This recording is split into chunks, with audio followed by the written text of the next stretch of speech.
Comment a performé le fonds Europe Mid d'Indépendance AM sur le mois de mai 2025? C'est ce qu'on va regarder ensemble dans cette vidéo. Pensez à vous abonner à la chaîne, activer la cloche si ce n'est pas déjà fait.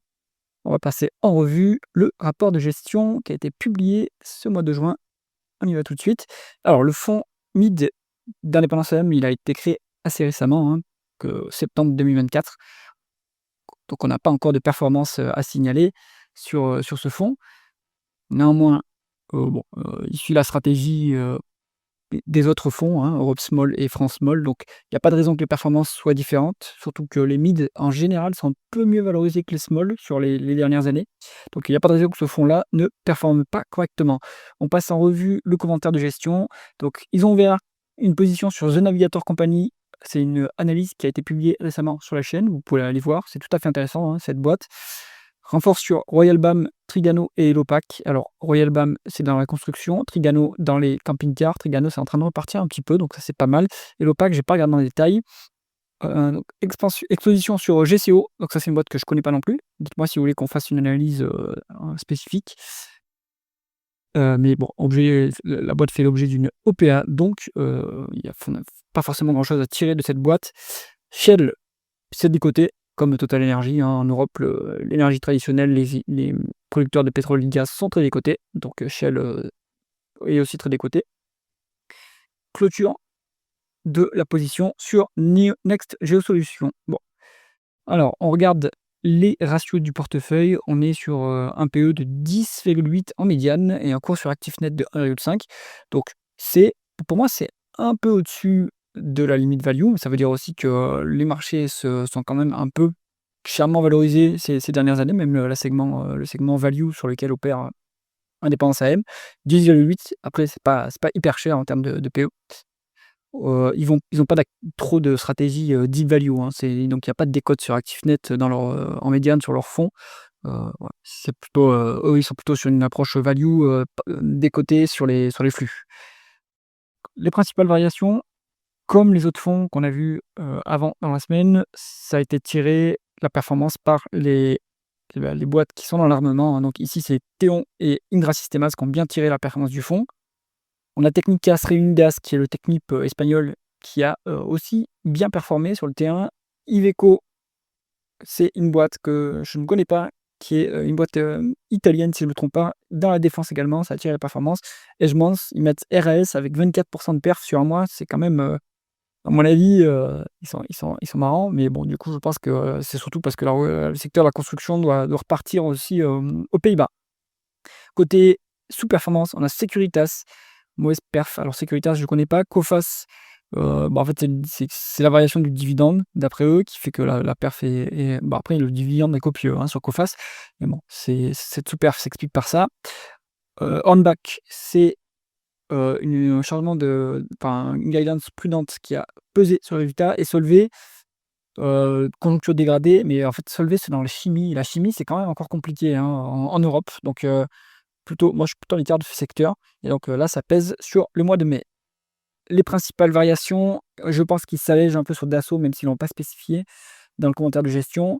Les autres lignes, alors Vicat, c'est parce que ça c'est bien précis, sur le mois de mai, la ligne, j'en ai profité. Moi, j'ai commencé à bien alléger ma position. Il me reste plus qu'un quart de position sur Vicat. CAF, je pense que c'est juste que c'est un peu baissé. Trigano, ils se sont renforcés comme on l'a indiqué. Indra Sistemas, c'est parce que ça a bien performé. Mais Technimont, c'est le Technip italien. C'est à peu près la même chose, je pense que ça a un petit peu monté, c'est tout. Subsea, c'est juste une simple variation. WeBuild également. Et Eiffage alors, et ça, j'ai pas vu si ça a sous-performé. J'ai l'impression que ça a sous-performé sur mai, parce qu'ils n'ont pas indiqué s'être allégé sur le dossier. Pour moi, Eiffage, ça reste intéressant. On va aller voir ça tout de suite dans la revue des différentes lignes.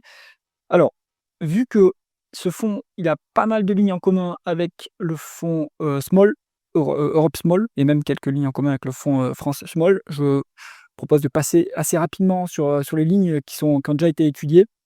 Comme ça, on se focus rapidement sur les lignes qui ne sont pas présentes dans les autres fonds.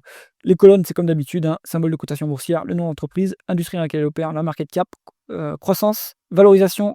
Ici, vraiment, rentabilité, l'endettement, le rendement du dividende, rendement d'actionnaire, free cash flow, bénéfice net et autres ratios.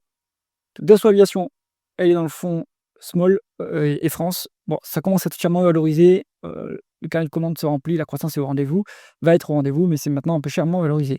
Eiffage, je trouve ça tout à fait intéressant. Vous regardez, on est sur 5 de croissance.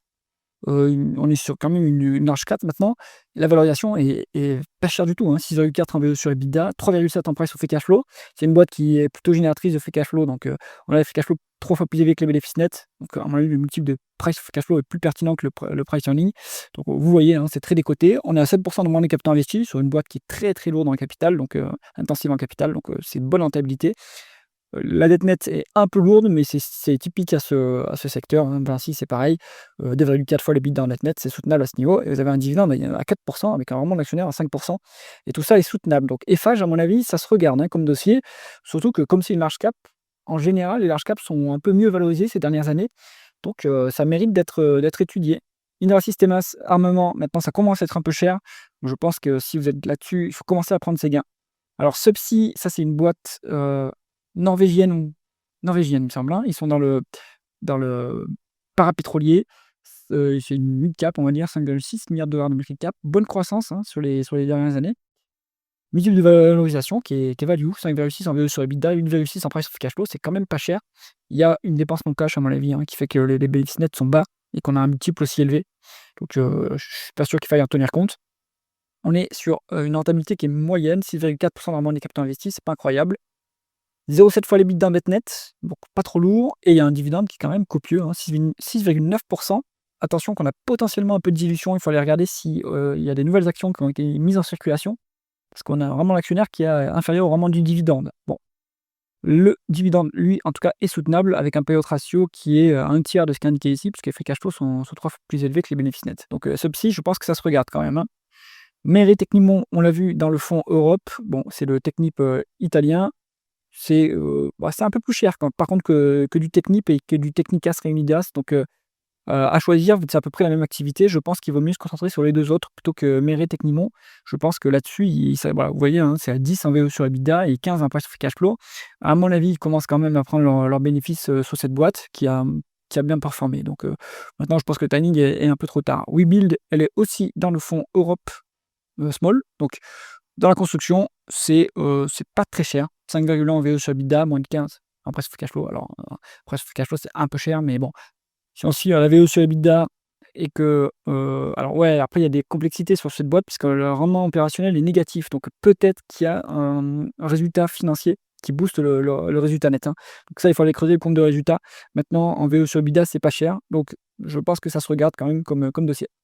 Trigano, elle est aussi dans les autres fonds. Donc, bon, on a souffert sur les quelques dernières publications, mais là, je pense que c'est en train de repartir de ce que j'ai lu ce que je lis sur Twitter et ce que j'ai lu sur Trigano. Le cycle est en train de repartir. La VE sur EBITDA est pas très chère, on a moins de 10 en PE, donc bon, c'est encore une boîte qui injecte du capital, hein, donc le PE est plus pertinent que le price free cash flow. Bonne rentabilité, quasiment pas de dette, un petit dividende qui est sympa et soutenable. Je pense que Trigano, ça se regarde maintenant si vous êtes intéressé par ce secteur. Donc Vika, bon, on la connaît bien sur la chaîne, je l'ai bien couverte, globalement. Maintenant, je pense que alors c'est toujours pas cher, hein, par contre. Moi, je commençais à prendre mes bénéfices parce que j'ai doublé mon capital là-dessus, enfin mon investissement sur Vika. Mais bon, en fait, c'est par précaution. En revanche, c'est toujours pas cher, hein, Vika, donc on est dans la cimenterie évidemment. Presque 3 milliards de market cap, bonne croissance, hein, avec annualisé sur 5 ans. C'est un mix volume et prix. Parce que les cimentiers peuvent monter leur prix sans problème. Tous les multiples ici, enfin sauf allez, le PE, il est au-dessus de 10, mais sinon, en fait, on est plutôt sur une boîte qui dégage des free cash flow. Donc le multiple de price to free cash flow est plus pertinent que le multiple de PE. C'est pas cher, hein. Ça reste pas cher. Bon, on n'a plus de décote sur actifs tangibles. J'ai initié la position quand il y avait une décote sur actifs tangibles. Maintenant, c'est plus le cas. Comme vous pouvez le voir, la rentabilité n'est pas exceptionnelle, hein. On a 6 de rendement des capitaux investis. C'est normal, c'est inhérent à ce secteur. Donc, très intensif en capital. Ça reste correct à ce niveau. La dette est en train de baisser assez fortement. Et vous avez un dividende qui est sympa, 3,6 de rendement du dividende, donc et qui est bien couvert par les free cash flow. Donc Vika, ça reste intéressant à ce niveau. Voilà, moi je commence à prendre mes bénéfices, par précaution, mais ça reste tout à fait intéressant en fait, hein. Danelli, c'est dans le fonds Europe Small. Voilà, moi je pense que c'est une boîte qui est quand même intéressante à aller creuser, hein.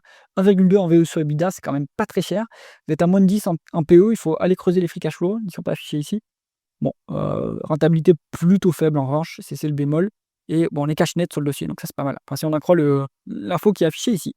Donc, Danieli, ça se creuse aussi, en fait, ils fournissent les sidérurgistes, en outils, en machines et cetera, et le cycle de l'acier est quand même en train de repartir en Europe, hein, donc ça peut être intéressant de jouer à travers cette boîte-là. Et CAF est aussi présente dans le fonds Europe Small et même France, je crois. Donc le fournisseur de wagons et de trains, en fait, enfin, de wagons c'est le Alstom espagnol, en réalité. 1,9 milliard de dollars de market cap, 10% de croissance du chiffre d'affaires en rythme annualisé 5 ans, donc on a une bonne croissance, et le multiple de VE sur EBITDA et value, hein, en dessous de 7, on a 6,8. Alors, pas d'infos sur le free cash flow, il faudra regarder, mais le PE est à 15, c'est peut-être un peu élevé. Je pense que c'est une boîte qui, alors si c'est comme Alstom, Alstom n'a pas de free cash flow, donc ils sont sur les mêmes problématiques. Peut-être qu'ils n'ont pas de free cash flow, donc ça, il faut vérifier. Pas trop de dettes, un rendement des capitaux investis à 12,8%, quand même pas mal, et un dividende à 2,8%. Est-ce qu'il est bien couvert par les free cash flow de mémoire? Enfin, on est à 60 millions, oui, on est à 60-70 millions. Donc, on a un payout ratio qui est proche de 50%, ça reste raisonnable. Donc, je pense que ça se regarde aussi. Alors ensuite, Iveco, donc je ne connais pas cette entreprise, Iveco NV, donc ça nous indique que c'est une boîte qui est néerlandaise ou belge. On est sur 5 milliards de dollars de market cap, 5% de croissance du chiffre d'affaires en rythme annualisé sur 5 ans. C'est une boîte industrielle, hein, machinerie ici. Alors les multiples, ils sont un peu free cash flow négatif malheureusement, mais sinon les multiples sont raisonnables, ils sont pas value pour moi, mais bon après, les chiffres qui sont dans les agrégateurs, il faut toujours les retraiter évidemment, mais 8,2 en sur EBITDA, ça reste raisonnable. Rendement des capitaux investis à 10,7%, bonne rentabilité. La dette est un peu lourde en revanche, hein. 3 fois les EBITDA en dette nette sur des boîtes plutôt industrielles cycliques. C'est un peu lourd ça, donc faudrait regarder si la trajectoire est descendante sur cette boîte. Le dividende, enfin la rémunération d'actionnaire a été versée à crédit, donc ça c'est pas soutenable. Il faudra voir sur les prochains exercices s'ils arrivent à avoir des free cash flow positifs. Donc pourquoi pas aller creuser cette boîte, mais je trouve qu'il y a trop de dettes si on en croit ce qui est affiché ici. Théon International, on l'a vu auparavant dans le fonds Europe Small, maintenant c'est très cher, hein, vous le voyez, les multiples ici. Donc si vous en avez, je pense qu'il faut prendre ces bénéfices sur Théon International. Technicas Reunidas est aussi dans le fonds Europe Small, le Technip espagnol. En VE sur EBITDA, on a 5, c'est pas cher du tout. Il faudrait regarder les free cash flow à quel niveau ils sont. En PE, par contre, c'est un peu cher. Bon, moi je regarde toujours la valeur d'entreprise sur EBITDA vu que c'est plus en amont du compte de résultat. Et donc, ça nous donne. Et sachant que surtout le fonds Indépendance AM, enfin la stratégie d'Indépendance AM, c'est la valorisation en cours sur capacité d'autofinancement. Donc, c'est pas une info que vous avez dans les agrégateurs. Et c'est finalement, c'est résultat net plus dépréciation amortissement. Donc il faut reconstruire cette valeur-là. Et si vous regardez le PE, le price free cash flow, vous êtes en dessous de du cours sur autofinancement. Donc en VE sur EBITDA, par contre, on est au-dessus. Donc peut-être que c'est cette métrique-là qui est plus pertinente. Bon, en tout cas, c'est pas cher. Ici, on est sur un rendement des capitaux investis à 11%, ce qui est pas mal, et cash net sur le dossier.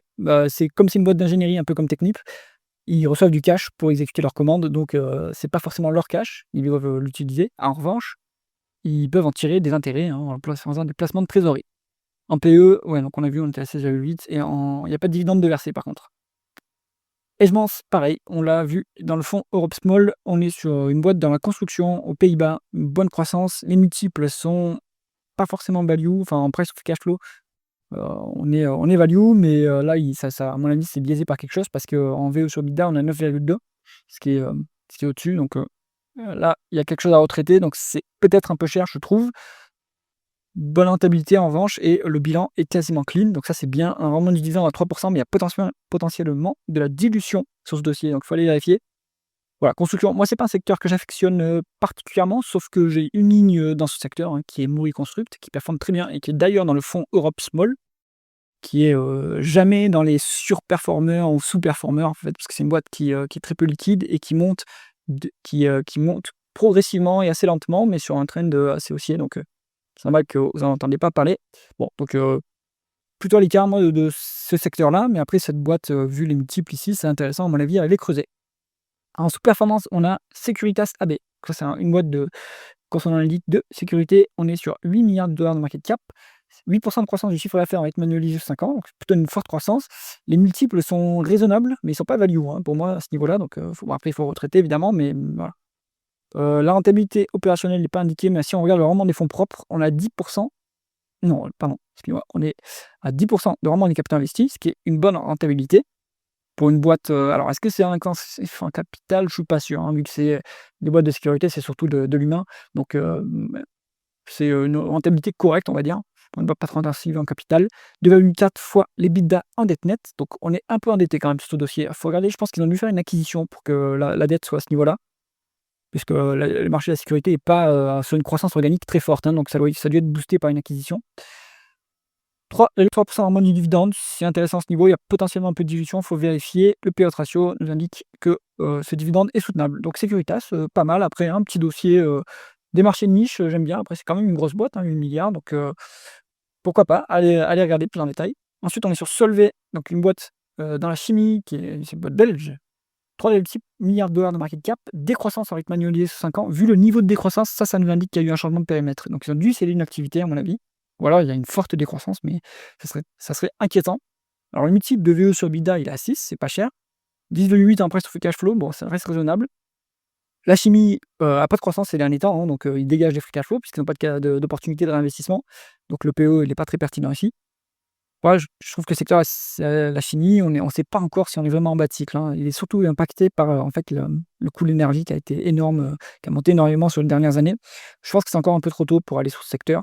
Bon, on est à 13 en rendement des capitaux investis, ça c'est pas mal, hein, par contre. Bonne rentabilité.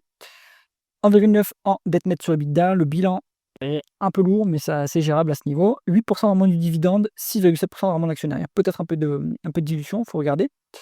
Bon, le payout ratio, il est plus faible que ce qui est indiqué ici, et on doit être à 70%, mais ça reste élevé, hein. Bon, après, vous avez un rendement de 8% de dividendes, mais ça, c'est parce que structurellement, hein, les free cash flows sont élevés, parce qu'on n'a pas d'opportunité d'investissement, donc on rend du cash aux actionnaires. Si le cycle repart, je pense que d'une part, l'action va se revaloriser, donc le rendement va un petit peu baisser. Peut-être qu'ils vont utiliser les free cash flows pour le cash flow opérationnel pour faire la dépense en capital et pour booster la croissance future. Donc ce dividende, à mon avis, il n'est pas forcément soutenable à ce niveau. Bon, à l'écart, hein, on va se lever plutôt. Coface, assurance. Dans ce secteur, moi, j'en suis à l'écart, mais après, on peut regarder, c'est 2,8 milliards de dollars de market cap. Donc, il faut regarder le multiple de PE sur les assurances. On est à 10, donc c'est limite. Enfin, on veut une assurance en dessous de 10, hein, vu que c'est un secteur qui est un peu dangereux. Et on veut une décote sur actifs tangibles. C'est pas le cas ici, malheureusement. Donc, on n'a pas la double marge de sécurité qu'on aimerait avoir sur une assurance. Normalement, les fonds propres à 11,7%, c'est correct pour une assurance qui est aussi assez leveragée, hein. C'est pas extraordinaire. Il faut au minimum 10.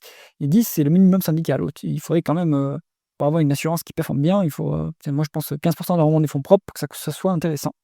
Bon, la boîte vous verse tous ses bénéfices quasiment en tout cas tous ses free cash flow en dividendes. Ça vous donne 8,7% de rendement du dividende, ce qui est intéressant quand même.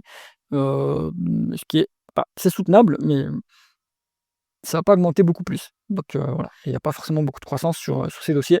Donc moi je suis pas trop fan, hein, des assurances. Hornbach, alors je ne connais pas cette entreprise. On est sur 1,7 milliard de dollars de market cap, 5,6% de croissance du chiffre d'affaires en rythme annualisé sur 5 ans, c'est pas mal. 6,6 en VE sur EBITDA. Donc ça c'est value. Allez, c'est en PE et en price to free cash flow, on est un peu au-dessus de 10, mais ça reste raisonnable. Donc pas trop cher payé et on a 20% de décote sur actifs tangibles. Ça c'est intéressant. Il faut aller voir de quoi il s'agit. Comme c'est une boîte qui fait du retail, j'imagine que ça doit être de l'immobilier potentiellement et des stocks. Il faut regarder ça en détail, mais ça vous donne une marge de sécurité intéressante. Vraiment, les capitaux investis à 5,6%, ça c'est pas extraordinaire. Ici, il y a un problème sur la dette qui est affichée. Je pense que ça inclut des loyers. Donc il faut retraiter cette dette nette. Je ne pense pas qu'on soit à 16, hein. 16, la boîte aurait déjà fait faillite. Donc là, il faut retraiter, il faut regarder ce qu'il nous dit le management dans ses communiqués sur les niveaux de dette. 2,7% de rendement du dividende, c'est intéressant, avec un payout ratio qui est à 27%. Bon, ça peut augmenter tranquillement ce petit dividende. Donc cette boîte, ça c'est une boîte allemande. Il faut voir, ça mérite d'être creusé plus en détail. C'est intriguant les chiffres qu'on voit ici. Voilà, pour ce fonds Europe, donc comme d'hab, il y a de quoi faire, hein. Tout ce qui est défense, je pense qu'il vaut mieux être à l'écart du secteur. Immobilier aussi, hein, je suis pas fan et les financières pareil, donc ça vous laisse pas beaucoup de dossiers, hein. Donc évidemment Vicat, moi j'aime bien et j'aime toujours, mais bon, je commence à m'alléger. En même temps, ça reste intéressant. Trigano, je pense que ça peut repartir assez bien. Danieli et CAF, pas mal aussi, je pense, hein. C'est secteurs, qui sont, plutôt en bas de cycle. Et après, alors Iveco, il faudrait creuser plus en détail. Technicas Reunidas, oui, c'est pas mal. Et après, donc il y a Securitas qui me semble, intéressante. Et Hornbach aussi, ça mérite, un focus. J'espère que cette analyse vous a intéressé. Si c'est le cas, mettez un pouce vers le haut et pensez à vous abonner à la chaîne. À bientôt.